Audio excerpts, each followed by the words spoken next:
Welcome to my YouTube channel. আশা করি তোমরা সবাই ভালো আছো। আজকে আমি তোমাদের ক্লাস 12 ফোর্থ সেমিস্টারে জিওগ্রাফি থেকে কিছু ইম্পর্টেন্ট কোশ্চেন সাজেশন দিয়ে দিচ্ছি। চ্যানেলে যারা নতুন, চ্যানেলটা সাবস্ক্রাইব করে রাখো, আর ভিডিওটা ভালো লাগলে লাইক এবং বন্ধুদের শেয়ার করে দিও। তাহলে বন্ধুরা আরম্ভ করে দিচ্ছি। আগে বলে দিই, তোমাদের প্রথমে আছে প্রাকৃতিক ভূগোলের মৌলিক বিষয়সমূহ। এখানে 6টা ইউনিটে তোমাদের ভাগ করা আছে। এই 6টা ইউনিটের মধ্যে তোমাদের দুটো কোশ্চেনের অ্যান্সার দিতে হবে 2 নম্বর করে। এই 6টা ইউনিটের মধ্যে তোমাদের 3 নম্বরের কোশ্চেন দিতে হবে এবং 5 নম্বরের কোশ্চেন দিতে হবে। তা তোমাদের প্রথমে আমি 2 নম্বরের কোশ্চেন আমি আলোচনা করে দিচ্ছি। নেক্সট এখান থেকে 3 নম্বরে তোমাদের এই পুরোটা থেকে দুটো কোশ্চেন দিতে হবে আর 5 নম্বরের একটা। তা সেই হিসাবে আমি তোমাদের 2 নম্বরের প্রথমে আলোচনা করে দিই, তারপরে এই পুরো ইউনিট থেকে 3 নম্বর, তারপরে 5 নম্বরের কোশ্চেন অ্যান্সার সাজেশন দিয়ে দেবো। তারপরে নেক্সট চলে যাব মানবীয় ভূগোলের মৌলিক বিষয়সমূহ। আমার প্রথম কোশ্চেন, হটস্পট কি? ভূত্বকের নিচে অতিমাত্রায় তেজস্ক্রিয় পদার্থযুক্ত সর্বাধিক উত্তপ্ত স্থান থেকে অতি সক্রিয় ম্যাগমার স্রোত উঠে আসে, একে হটস্পট বলে। এই হটস্পটগুলি আগ্নেয়গিরি সৃষ্টিস্থল। যেমন হাওয়াই দ্বীপপুঞ্জে একাধিক সক্রিয় হটস্পট রয়েছে। নেক্সট 2 নম্বর কোশ্চেন, ক্যানিয়ন বলতে কি বোঝো? শুষ্ক অঞ্চলে কোনো উচ্চ গতিতে নদীতে শুধু নিম্নক্ষয়ের প্রাধান্যের কারণে যে সংকীর্ণ ও খাড়াই ভি আকৃতির উপত্যকা গড়ে ওঠে সেটিকে ক্যানিয়ন বলে। ক্যানিয়ন শব্দটির উৎপত্তি ঘটেছে স্পেনীয় শব্দ ক্যানন থেকে, যার অর্থ পাইপ। উদাহরণ, পৃথিবীর গভীরতম ক্যানিয়নটির নাম তিব্বতের ইয়ারলুং জাংবো। ইউএসএ গ্র্যান্ড ক্যানিয়ন পৃথিবীর মধ্যে দীর্ঘতম। নেক্সট, টম্বলো ও স্পিটে দুটি পার্থক্য উল্লেখ করো। প্রথমে হচ্ছে ধারণা, টম্বলো মূল ভূখণ্ড ও সামুদ্রিক দ্বীপকে সংযোগকারী একটি বালুকাময় প্রাচীর। আর স্পিট কি? হলো উপকূল থেকে সমুদ্রের দিকে প্রসারিত একটি স্বতন্ত্র বাঁধ। প্রকৃতি, এটি মূল ভূখণ্ডের সাথে যুক্ত রৈখিক সেতুর মধ্যে অবস্থান করে। এই বাঁধ স্থলভাগ থেকে সমুদ্রের দিকে কিছুটা ল্যাজের মতো প্রসারিত অংশ। মোনাড কি? মোনাড বলতে কি বোঝো? স্বাভাবিক বা নদী ক্ষয়চক্রের বার্ধক্য অবস্থায় বা এই সৃষ্ট সমপ্রায় ভূমির মধ্যে কঠিন শিলাগঠিত অংশগুলি ক্ষয় প্রতিরোধ করে অনুচ্চ ঢিপি বা টিলার আকারে অবস্থান করলে সেগুলিকে মোনাড বলা হয়। ব্রিটিশ যুক্তরাষ্ট্রের নিউ হ্যাম্পশায়ারের মাউন্ট মোনার্কের নামানুসারে এগুলির নামকরণ হয় মোনার্ক। মোনার্ক স্বাভাবিক ক্ষয়চক্রের বার্ধক্য পর্যায়ে সৃষ্টি হয়। এগুলি অত্যন্ত কঠিন শিলা দ্বারা গঠিত। সমপ্রায় ভূমির মাঝে মোনাড অবস্থান করে সমপ্রায় ভূমিতে বৈচিত্র্য প্রদান করে। উদাহরণ, ছোটনাগপুর মালভূমি, পরেশনাথ পাহাড়, অযোধ্যা পাহাড় এ সমস্ত নিদর্শন। নিক বিন্দু বা নিক পয়েন্ট কাকে বলে? পুনর্যৌবন লাভের ফলে নদীর দীর্ঘ বরাবর যে বিন্দুতে মৃদু ঢালের পুরাতন নদী উপত্যকা ও খাড়া ঢালের নতুন নদী উপত্যকা মিলিত হয়, সেই বিন্দুকে নিক বিন্দু বা নিক পয়েন্ট বলে। এর বৈশিষ্ট্য, নিক বিন্দু পুরাতন ও নতুন উপত্যকার সংযোগ বিন্দু। নিক বিন্দু অংশে ঢালের অর্থাৎ পরিবর্তনের কারণে জলপ্রপাত সৃষ্টি হয়। নদীর মস্তক ক্ষয়ের দ্বারা নিক বিন্দু ক্রমশ পিছিয়ে যায় এবং একসময় তা নিশ্চিন্ত হয়ে যায়। জলস্তম্ভ ও বালুস্তম্ভ বলতে কি বোঝো? পৃথিবীর সর্বাপেক্ষা শক্তিশালী ঝড় হলো টর্নেডো। এটি ক্রান্তীয় ঘূর্ণবাতের অন্তর্গত। যদি কখনো টর্নেডো জলভাগের ওপর দিকে অগ্রসর হয়, তবে বাতাসের প্রবল টান বা আকর্ষণে তা জলরাশিকে টেনে নিয়ে ওপরের দিকে ফোয়ারার ন্যায় ছিটকে দেয়। একে বলা হয় জলস্তম্ভ। অন্যদিকে টর্নেডো মরুভূমির ওপর দিকে প্রবাহিত হলে বালুকারাশি টেনে নিয়ে ওপরের দিকে ছিটকে দেয়, একে বালুস্তম্ভ বলে। অ্যাসিড বৃষ্টি কি? বিভিন্ন জীবাশ্ম জ্বালানি দহন এবং শিল্প থেকে নির্গত sulphur die oxide, hydrogen peroxide, নাইট্রোজেনের অক্সাইড সমূহ বায়ুমণ্ডলে যুক্ত হয়। বৃষ্টির জলের সঙ্গে কার্বন ডাই অক্সাইড মিশিত হয়ে carbonic acid, sulphur die oxide ও নাইট্রোজেন পারঅক্সাইড জলীয় বাষ্প বা বৃষ্টির জলের সঙ্গে মিশে সালফিউরিক অ্যাসিড, নাইট্রোজেন অক্সাইড বৃষ্টির জলের সঙ্গে মিশে নাইট্রিক অ্যাসিড তৈরি করে এবং বৃষ্টির সঙ্গে ভূপৃষ্ঠে পতিত হয়, একেই অ্যাসিড বৃষ্টি বলে। এই বৃষ্টির জলের পিএইচ এর মান 5.6 অপেক্ষা কম হয়। এর ফলে জলাশয়ের পিএইচ মান নষ্ট হয়ে জলে বসবাসকারী জীবদের ক্ষতি হয়, মাটি অম্লধর্মী হয় এবং উদ্ভিদের ক্ষতি হয়, ফসলের উৎপাদন ব্যাহত হয়, প্রস্তর নির্মিত সৌধ ইমারত নষ্ট হয়ে যায়। এক কথায় অ্যাসিড বৃষ্টি গুরুতর পরিবেশগত সমস্যা সৃষ্টি করে। উপকূলীয় আবহাওয়ার ওপর সমুদ্র স্রোত কিরূপ প্রভাব বিস্তার করে? উপকূলীয় অঞ্চলের উষ্ণতা নিয়ন্ত্রণে সমুদ্র স্রোতের বিশেষ প্রভাব রয়েছে। যেমন শীতল স্রোত যখন কোনো উষ্ণ বা নাতিশীতোষ্ণ অঞ্চলে পাশ দিয়ে প্রভাবিত হয় তখন সংশ্লিষ্ট উষ্ণ অঞ্চলের আবহাওয়া যথেষ্ট শীতল থাকে। যেমন শীতল বেঙ্গালুরু, ফকল্যান্ড এবং মেরু স্রোতের কারণে দক্ষিণ আফ্রিকার পশ্চিম উপকূলে নাতিশীতোষ্ণ আবহাওয়া বজায় থাকে। শীতল অঞ্চলকে পাশ কাটিয়ে উষ্ণ স্রোত প্রভাবিত হলে এর বিপরীত অবস্থা লক্ষ্য করা যায়। উষ্ণ উত্তর আটলান্টিক সমুদ্র স্রোতের প্রভাবে নরওয়ে, ব্রিটিশ দ্বীপপুঞ্জ, হল্যান্ড, ডেনমার্ক প্রভৃতি দেশে শীতকালীন গড় তাপমাত্রা অনেকটা বেড়ে যায়।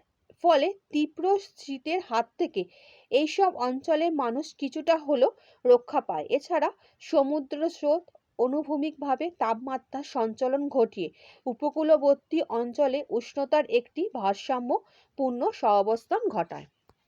ব্ল্যাক ডেটা বুক কি? যে আন্তর্জাতিক পুস্তক তালিকার পরিবেশের বিভিন্ন হানিকারক অথচ বিপন্ন প্রজাতির যাবতীয় নথি সংকলিত থাকে সেটিকে ব্ল্যাক ডেটা বুক বলে। এর বৈশিষ্ট্য, এটি হলো বিভিন্ন হানিকারক জীব প্রজাতির থেকে সতর্কতা অবলম্বনে বিশেষ এক প্রকার নথি। ব্ল্যাক ডেটা বুকে হানিকারক জীবগুলির থেকে কিভাবে সচেতন হওয়া যায় সে বিষয়ে একাধিক তথ্য লিপিবদ্ধ থাকে। উদাহরণ, বিভিন্ন ধরনের বিষাক্ত সাপ, পঙ্গপাল, হায়না ইত্যাদি যাবতীয় নথি ব্ল্যাক ডেটা বুকের অন্তর্গত। গ্রিন ডেটা বুক ও ব্ল্যাক ডেটা বুকের মধ্যে পার্থক্য উল্লেখ করো। গ্রিন ডেটা বুক ও ব্ল্যাক ডেটা বুকের মধ্যে পার্থক্যগুলি হলো, প্রথম ধারণাবলী, রাষ্ট্রপুঞ্জ ও বিশ্ব ব্যাংক প্রকাশিত সংরক্ষিত ও পুনরুদ্ধার হওয়া বিরল প্রজাতির উদ্ভিদের তালিকা হলো চীন ডেটা বুক। আর ব্ল্যাক ডেটা বুকে এটি পরিবেশের সবচেয়ে ক্ষতিকারক ও বিষাক্ত অথচ বিপন্ন প্রজাতির জীবের তালিকা। প্রকৃতি, এটি প্রজাতি সুরক্ষার অত্যন্ত ইতিবাচক ও আশাব্যঞ্জক তালিকা। এটি একটি সতর্কতামূলক ও সংকটসূচক প্রজাতির তালিকা। নেক্সট কোশ্চেন, বৃত্তচাপীয় দ্বীপমালা কি? বৃত্তচাপীয় দ্বীপমালা হলো এমন এক গুচ্ছ আগ্নেয় দ্বীপ যেগুলি সাধারণত সমুদ্রের তলদেশে অভিসারী পাত সীমানা, ভারী পাতের নিমজ্জন এবং গলনের ফলে সৃষ্টি হয়েছে এবং প্রায় বৃত্তচাপের ন্যায় অবস্থান করছে। উদাহরণ, জাপান দ্বীপমালা, কুরিল দ্বীপমালা, ফিলিপাইন দ্বীপমালা প্রভৃতি। প্রপাতকূপ কাকে বলে? জলপ্রপাতের পাদদেশে প্রক্ষিপ্ত জলে সরাসরি আঘাত, ঘূর্ণিপ্রবাহ অথবা জলের মধ্যে তৈরি হওয়া বুদবুদ ফেটে যাওয়ার দরুন যে বিশালাকার গর্তের সৃষ্টি হয় তাকে প্রপাতকূপ বলে। উদাহরণ, মেঘালয় রাজ্যে নোকালিকায় ভারতের মধ্যে এটা প্রথম উচ্চতম। বার্ম ও রানেল কি? সৈকত মধ্যস্থ প্রায় সমতল এবং সামান্য উঁচু বালুকাময় অংশটি হলো বার্ম। এটি সম্মুখ ও পশ্চাৎ তটভূমির সংযোগস্থলে প্রাকৃতিক বাঁধরূপে তরঙ্গের শক্তি কমাতে সাহায্য করে। সৈকতের সম্মুখ অঞ্চলে নিম্ন জোয়ারের সময় বালির মধ্যে গঠিত ছোট, সরু ও অগভীর জল চলনকারী খাতগুলিকে রানেল বলে। ক্রায়ো সংরক্ষণের উদ্দেশ্যগুলি কি? ক্রায়ো সংরক্ষণের উদ্দেশ্যগুলি হলো প্রজাতির পুনর্জীবিতকরণ ক্রায় সংরক্ষণের মধ্যে দিয়ে বিলুপ্তপ্রায় বা সংকটাপন্ন প্রজাতি সংরক্ষিত জিন বা ভ্রূণ থেকে প্রজাতিগুলিকে ভবিষ্যতে পুনর্জীবিত করা হয়। জিন ভাণ্ডার অক্ষুণ্ণ রাখা, ক্রায় সংরক্ষণ ব্যবস্থাপনায় বিপন্ন, বিলুপ্তপ্রায় বা মূল্যবান একাধিক প্রজাতির জিন সংরক্ষণ করে ভবিষ্যতে জিন ভাণ্ডারকে অক্ষুণ্ণ রাখা হয়। উন্নত প্রজাতি উৎপাদন, গবাদি পশু বা ফসলের উন্নত জাতের শুক্রাণু, ডিম্বাণু, বীজ বা দেহজ টিস্যু সংরক্ষণ করে কৃষি ও পশুপালন তা পুনর্ব্যবহার সম্ভব। প্লাঙ্কটনের গুরুত্ব উল্লেখ করো।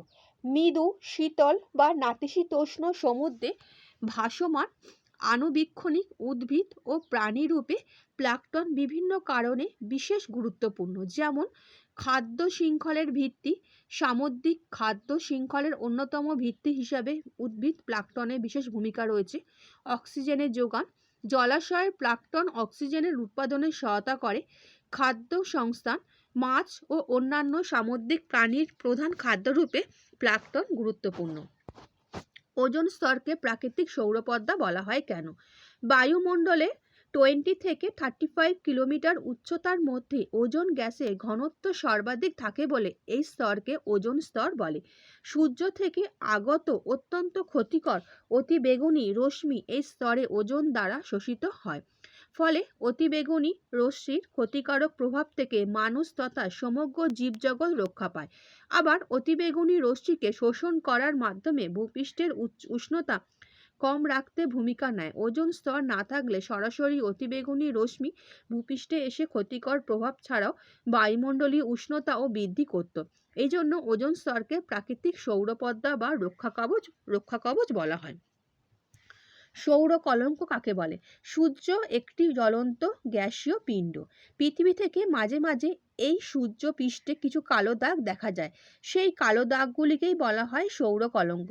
সৌর কলঙ্ক দেখতে পাওয়ার কারণ, সূর্যের অভ্যন্তরের উষ্ণতা প্রায় 1.5 কোটি ডিগ্রি সেলসিয়াস এবং পৃষ্ঠদেশের উষ্ণতা প্রায় 6000 সেলসিয়াস।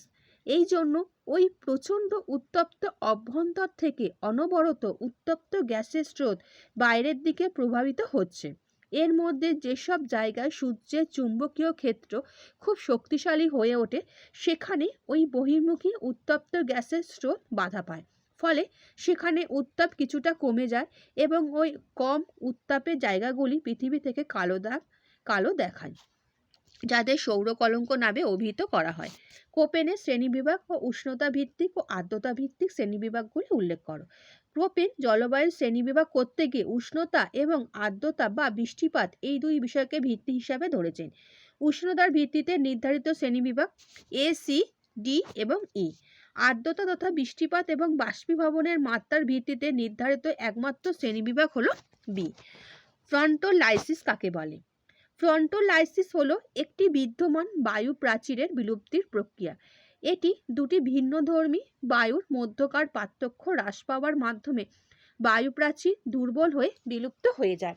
বৈশিষ্ট্য: দুটি বায়ুপুঞ্জের মধ্যে তাপমাত্রার পার্থক্য ধীরে ধীরে কমে যায়, বায়ুর মিশ্রণ ঘটতে শুরু করে, মেঘ বৃষ্টিপাত কমতে থাকে, আবহাওয়া স্থিতিশীল হতে শুরু করে। ক্ষয়চক্রের বাধা বা প্রতিবন্ধকতা বলতে কী বোঝো? ডেভিসের ধারণা অনুসারে কোনো একটি ভূমিভাগ উত্থানের ফলে যৌবন, পরিণত ও বার্ধক্য পর্যায়ের মধ্যে দিয়ে বিবর্তনের দ্বারা ক্ষয়চক্র সম্পন্ন করে। কিন্তু ক্ষয়চক্রের সমাপ্তির পূর্বে বা ক্ষয়চক্র চলাকালীন সমুদ্র পৃষ্ঠের উত্থান বা অবনমন, ভূমিভাগের উত্থান বা অবনমন বা অন্য কোনোভাবে নদীর ক্ষয় করার ক্ষমতা বৃদ্ধি বা হ্রাস পেলে ক্ষয়চক্রটি সম্পূর্ণ হতে পারে না। একেই ক্ষয়চক্রের বাধা বা প্রতিবন্ধকতা বলা হয়। ইনসেলবাজ বলতে কি বোঝো? মরু ক্ষয়চক্রের বার্ধক্য পর্যায় গঠিত মরু সমবায় ভূমি বা পেরিপ্লেনের ওপর যে কঠিন ক্ষয় প্রতিরোধী শিলার দ্বারা গঠিত কিছু ঢিলা বা ঢিপি মাথা উঁচু করে দাঁড়িয়ে থাকে তাদের ইনসেলবাজ বলে। যথা অস্ট্রেলিয়ার আয়ার্ক মরু ক্ষয়চক্রের অন্তিম পর্যায় ইনসেলবাজ গঠিত হয়। এটি একটি ক্ষয় প্রতিরোধী অবশিষ্ট ভূমিরূপ। এর উচ্চতা খুব বেশি হয় না এবং মস্তক ভাগ চ্যাপ্টা বা গোলাকার হয়। পেডিমেন্ট বলতে কি বোঝো? শুষ্ক বা মরু ক্ষয়চক্রের পরিণত পর্যায় পর্বতের পাদদেশীয় ঢালের ঊর্ধ্বাংশে বায়ু ও জলধারার সম্মিলিত ক্ষয়কার্যের ফলে মৃদু ঢালযুক্ত প্রায় সমতল ভূমিভাগ সৃষ্টি হয়। একেই পেডিমেন্ট বলে। আটলাস পর্বতের পাদদেশে পেডিমেন্ট দেখতে পাওয়া যায়। ভূপত্তিগত অর্থ: ল্যাটিন শব্দ পেডিমেন্টাম থেকে পেডিমেন্ট কথাটি এসেছে, যার অর্থ পা বা ভিত্তি। সুতরাং পেডিমেন্ট শব্দের আক্ষরিক অর্থ পাদদেশীয় ভূমি। 1877 সালে ভূতত্ত্ববিদ জি.কে. গিলবার্ট সর্বপ্রথম পেডিমেন্ট শব্দটি ব্যবহার করেন। এর বৈশিষ্ট্য: পর্বত বা উচ্চভূমির পাদদেশে বায়ু ও জলধারার মিলিত ক্ষয়কার্যের ফলে পেডিমেন্ট সৃষ্টি হয়। এটি মৃদু ঢালু ভূমিভাগ। এর গায়ে পলি, বালি, নুড়ির পাতলা আস্তরণ থাকে। ওয়াদি কি? মরু বা অর্ধ মরু অঞ্চলে ওয়াদি একটি অস্থায়ী শুষ্ক নদীখাতগুলিকে ওয়াদি বলা হয়। উৎপত্তি: ওয়াদিগুলি অত্যাধিক বাষ্পীভবন এবং বালুকণার অধিগ্রহণের দরুন জল দ্রুত শুকিয়ে যায়। বিশেষত সংকীর্ণ বা চওড়া এবং শুষ্ক এই মরুখাতগুলিকে শুধু বর্ষাকালে সাময়িকভাবে জলপ্রবাহ লক্ষ্য করা যায়। ভিন্ন নাম: এটি ভারতের থর মরুভূমি, মুকলা, স্পেনে অ্যারোয়া এবং যুক্তরাষ্ট্রের ওয়াস নামে পরিচিত। উদাহরণ: সাহারা মরুভূমির বিভিন্ন অঞ্চলে প্রচুর ওয়াদি রয়েছে। তটভূমি এবং তটরেখার মধ্যে দুটি পার্থক্য উল্লেখ করো।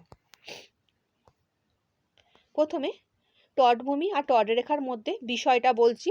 সীমানা: উচ্চ জোয়ার ও নিম্ন জোয়ারের মধ্যবর্তী অংশে এটা হচ্ছে সামুদ্রিক জলভাগ এবং স্থলভাগ সংযোগী কাল্পনিক রেখা। আর পরিবর্তনশীলতা: তটভূমি তুলনামূলকভাবে স্থায়ী আর তটরেখা জোয়ার ভাটার সাথে পরিবর্তিত হয়। আচ্ছা বন্ধুরা, আশা করি আজকে যে তোমাদের কোশ্চেন অ্যান্সার দিলাম বুঝতে পেরেছো। আর যদি কারোর কোনো অসুবিধা হয় আমাকে কমেন্ট করে জানাতে পারো, আমি তোমাদের কোশ্চেন অ্যান্সার দিয়ে দেবো। নেক্সট আমি তোমাদের এইখান থেকে 3 নম্বরের কোশ্চেন অ্যান্সার দিয়ে দেবো, কারণ তোমাদের এখান থেকে 3 নম্বরে 2টো কোশ্চেন আসবে পুরো এই 6টা ইউনিট থেকে। তারপরে আর 5 নম্বরের আসবে এই পুরো ইউনিট থেকে একটা কোশ্চেন তোমাদের উত্তর করতে হবে। তাহলে তোমাদের কি কি করতে হবে আরেকবার তোমাদের বলে দিই। পুরো ইউনিট থেকে তোমাদের 2 নম্বরে 2টো উত্তর করতে হবে, 3 নম্বরে 2টো করতে হবে, আর 5 নম্বরে তোমাদের একটা অ্যান্সার দিতে হবে। আমি আজকে 2 নম্বর দিয়ে দিলাম, নেক্সট 3 নম্বরে দিয়ে দেবো, 5 নম্বরের পরের দিন দিয়ে দেবো। তারপরে আমি চলে যাব নেক্সট অধ্যায়তে। আর ভিডিওটা ভালো লাগলে বন্ধুদের শেয়ার করে দিও। আচ্ছা বন্ধুরা, ভালো থেকো।